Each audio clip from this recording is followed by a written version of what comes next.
Connecting Point is brought to you by Inspiration Interiors and Dr. Ken Yasuhara. 40% have experimented with self-injury. More than 3 million a year will be infected with STDs. 1 million a year become pregnant. 58% have seen sexual content on the internet. 1 in 5 females are sexually exploited. 1 out of 12 attempt suicide each year. 1 out of 3 feel hopeless. 2 out of 5 will try marijuana. 1 in 3 will be involved in a physical attack. All of these numbers have one thing in common. They're about us. It's the world we live in. It's what we're faced with. We're desperately searching for guidance and truth. Who do we turn to?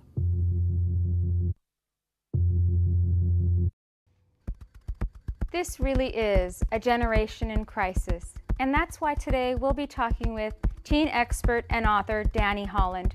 He'll share with us some real-life techniques to help caring adults reconnect with the teens they love. It's what's next on Connecting Point.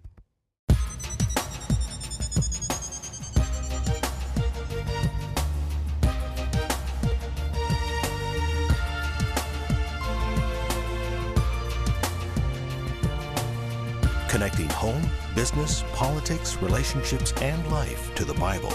Relevant answers for today's issues. This is Connecting Point with Pastor Wayne Cordeiro. Aloha and welcome to Connecting Point. I'm Wayne Cordeiro. And I'm Marty Savage. It's no secret that the youth culture today is becoming increasingly more complex, stressful, and even dangerous. Parents desperately want to help their kids successfully navigate the teen years. But oftentimes, their best efforts to connect with their teens are ineffective. Yet every day, the media, drug dealers, and gang leaders are grabbing the attention of teenagers and persuading them to buy into whatever they're selling. So how can parents and other caring adults counteract their influence?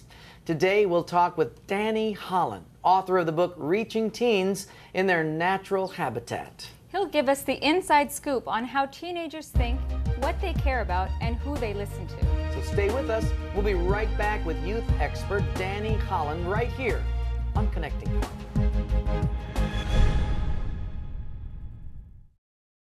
This segment of Connecting Point is brought to you by Douglas Engineering Pacific, Hawaiian Island ENT Specialists, and Century 21 Lewis Real Estate.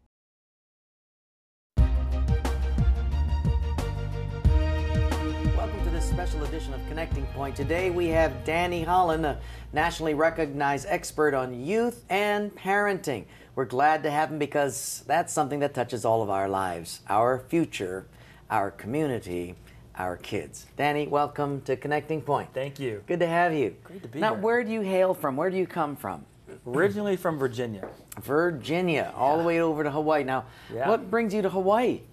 I had the opportunity to serve at New Hope with you and reaching young adults. But why Hawaii? Why'd you go from Virginia to Hawaii? What brought you here to this little teeny island in the middle of the Pacific?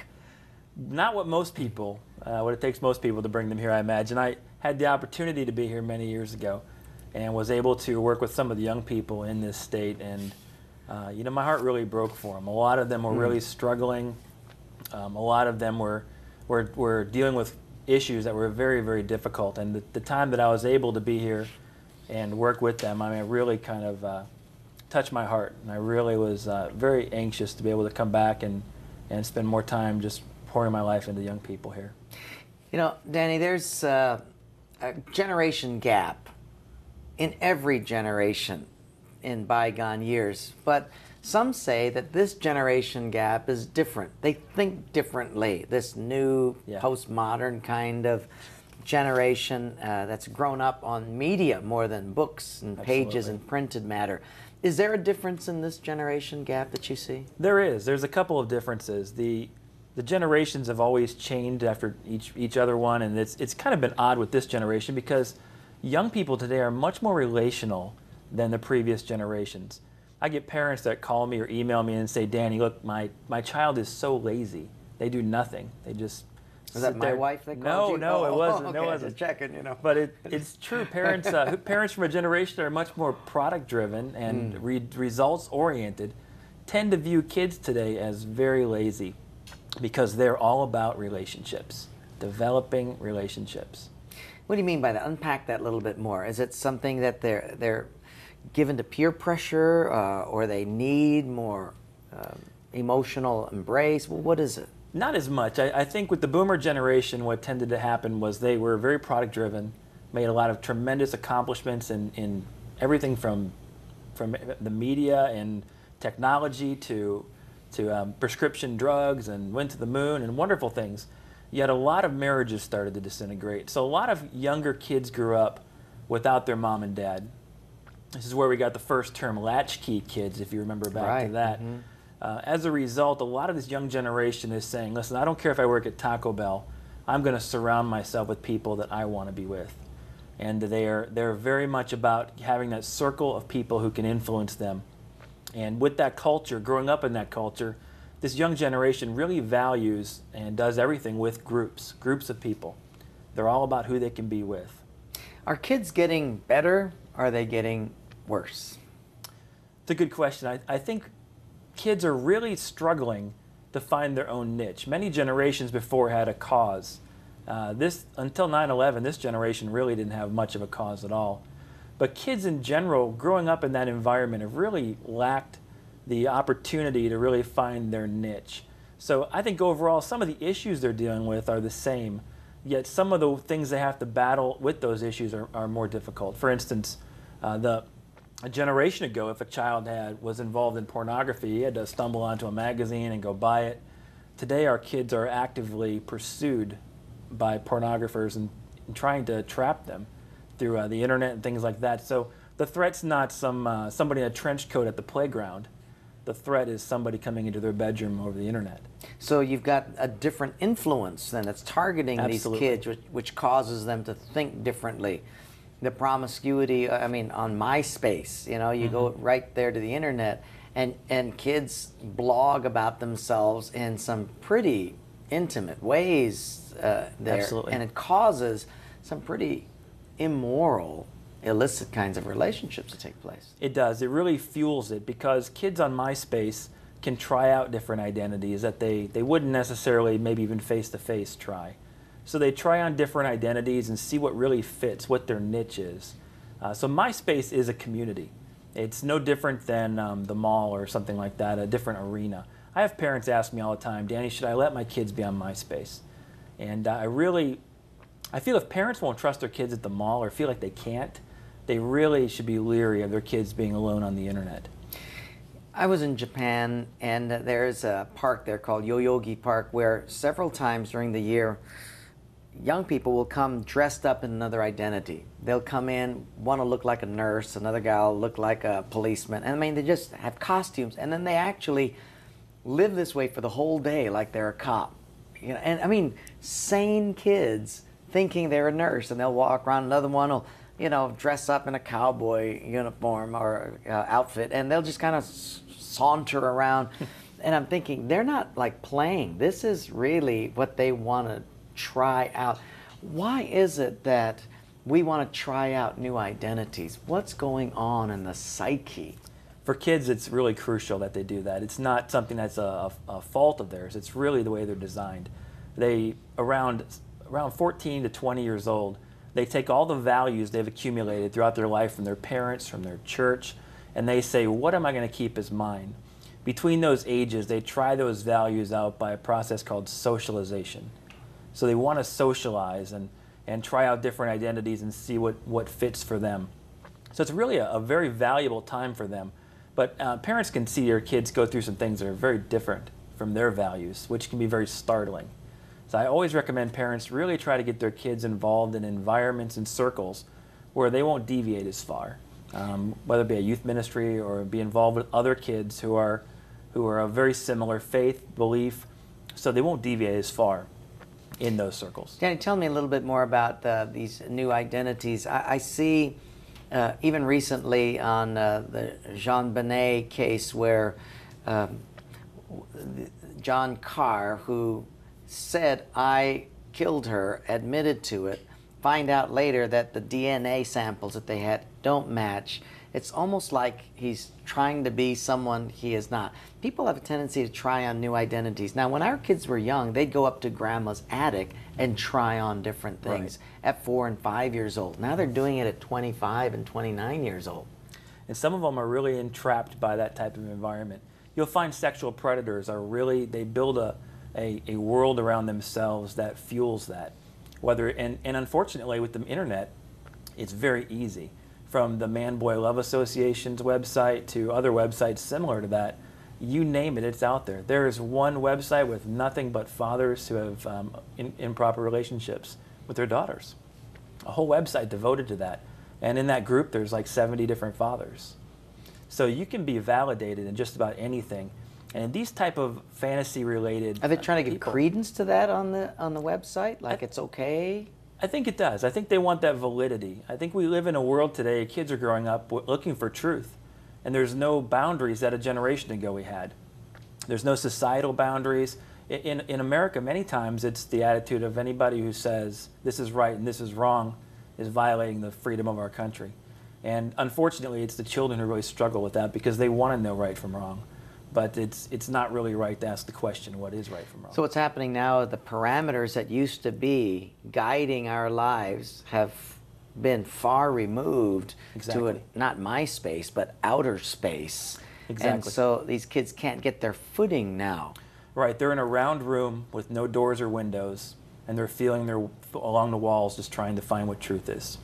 And that's the most difficult thing they're facing today. How do they do that, Dan? What do they do? They experiment. A lot of them are experimenting, trying to find right from wrong, and just a lot of them are fueled by just regrets. Many of them socialize with their peers and try to find what's right with their peers. But they're struggling to determine what's right and what's wrong. They're very hungry for anyone who will stand up in their life and say, this is what's right. Danny, we're going to take a break, and after we come back, I want to ask you the question, what do then we do as parents? How can we give them direction without them feeling smothered or suffocated? How can we bring the parameters in, not to suffocate and not to limit, not to bind up, but to give them direction? What can we as parents do? We're going to take a break, and when we come back, we'll talk about what parents can do in a generation without walls. We've been talking with Danny Holland, who is a nationally recognized expert with young people, and how to give them direction so that we can touch our future in good ways. Stay with us. We'll be right back. You can have it all, or it can have you. Then it's gone, and what do you have left? In the end, it's God alone. Next time on Connecting Point, we'll meet Tom Tuine, who for one season lived his dream as a professional football player. But he fell under the power of drugs and threw his dream away. Be sure to tune in next time to hear the rest of the story. It's all right here on Connecting Point. Connecting Point is brought to you by Pomaikai Transport Services Incorporated, Clean Sweeps Incorporated, and Doctors Kin Ching and Lin Fujimoto.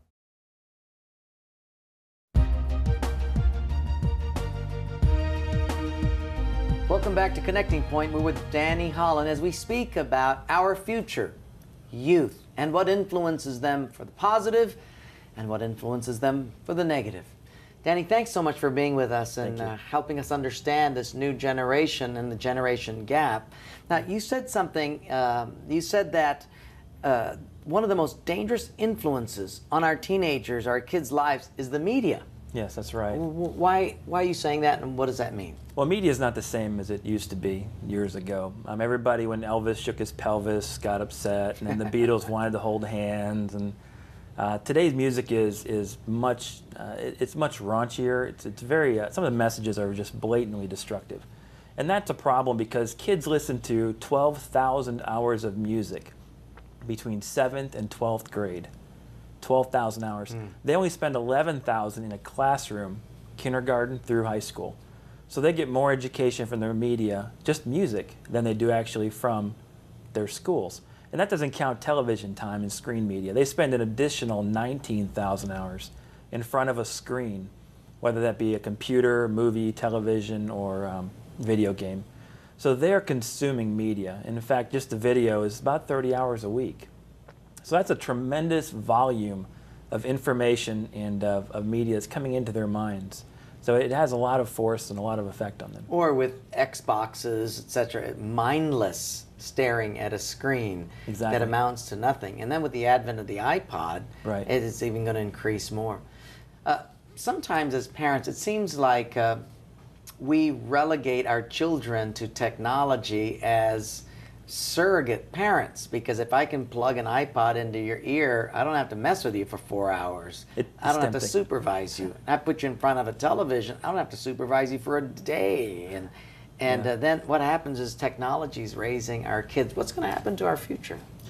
It's very difficult. The technology is going to shape our kids. It's going to have an impact on them. I think a lot of kids who consume media, especially very young, it has a real powerful effect on the way they see things and view things. A lot of the video games they're playing, like the Grand Theft Auto series, is the most popular video game in American history.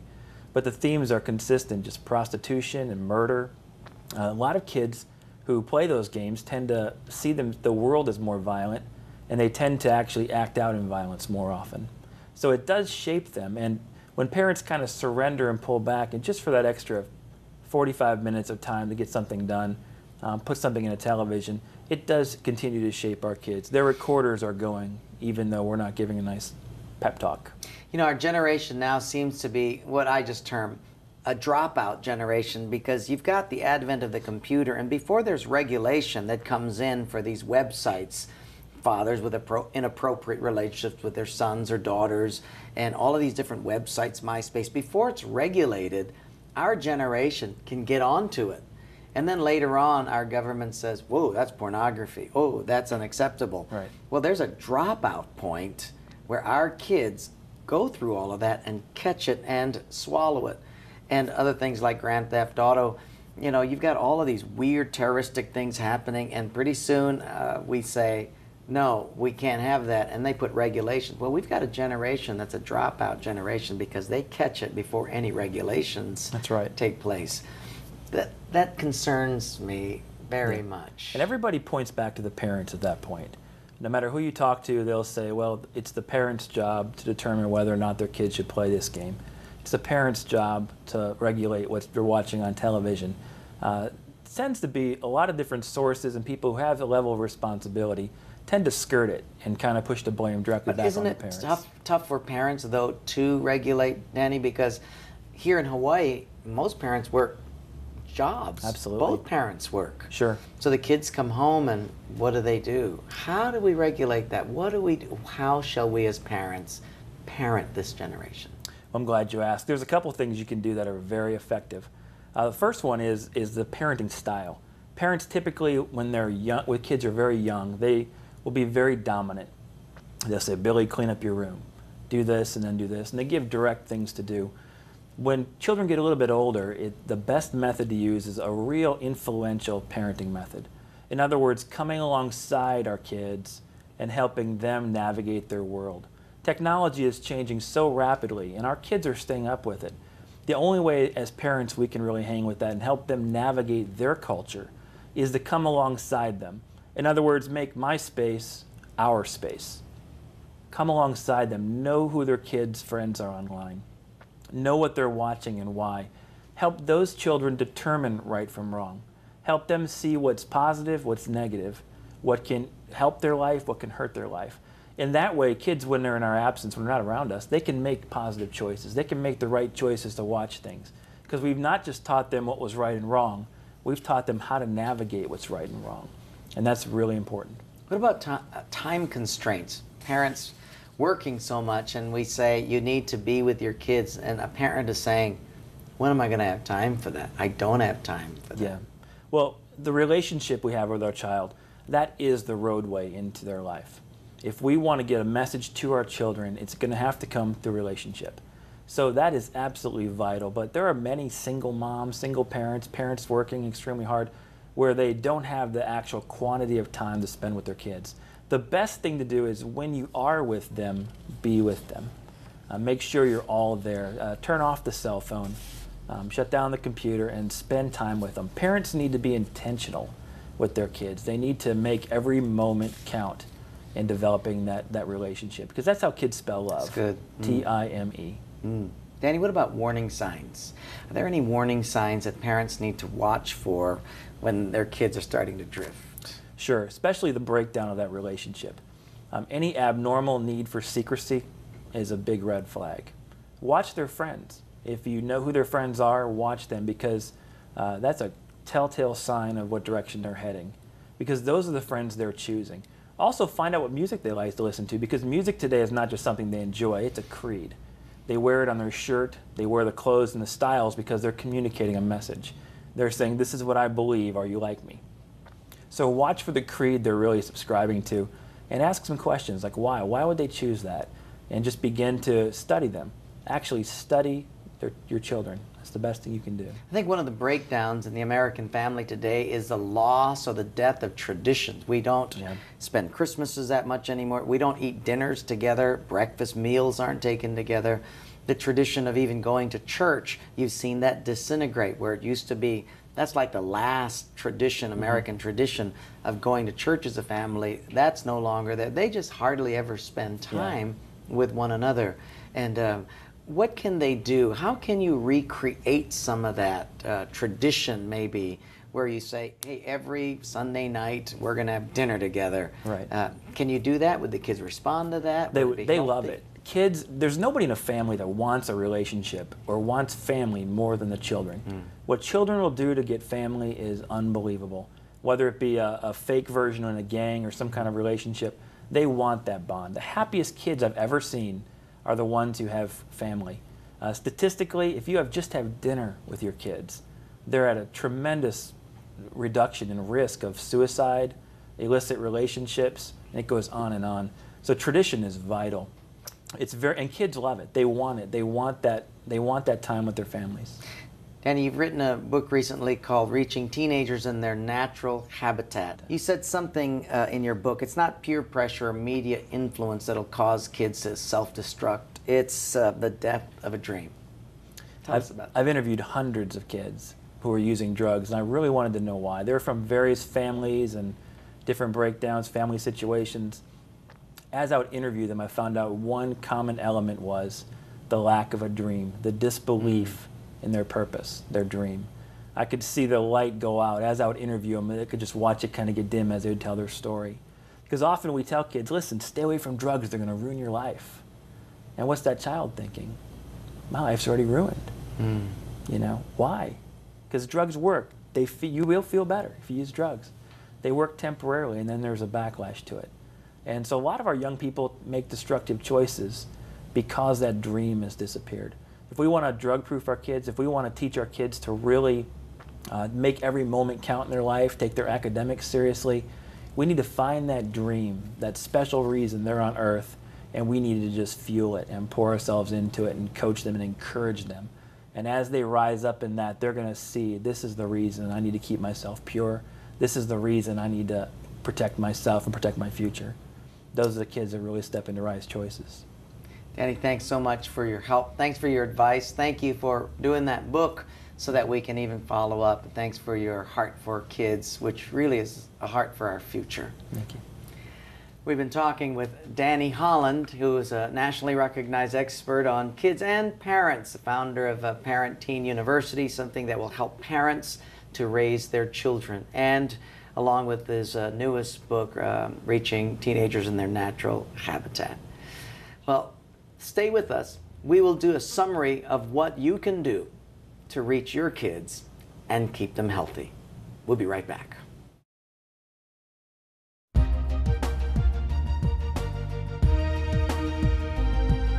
That was great advice coming from Danny Holland, wasn't it? Yes, it was.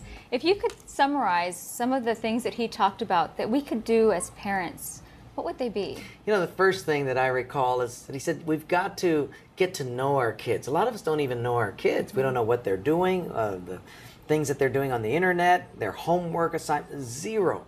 First is get to know the kids. And the second is spend time getting to know them in their arena. I mean, not in restaurants we like and things we like. And what are they doing? And then getting there. And then 3 is developing a friendship with them so that you're friends. Because you talk to your friends.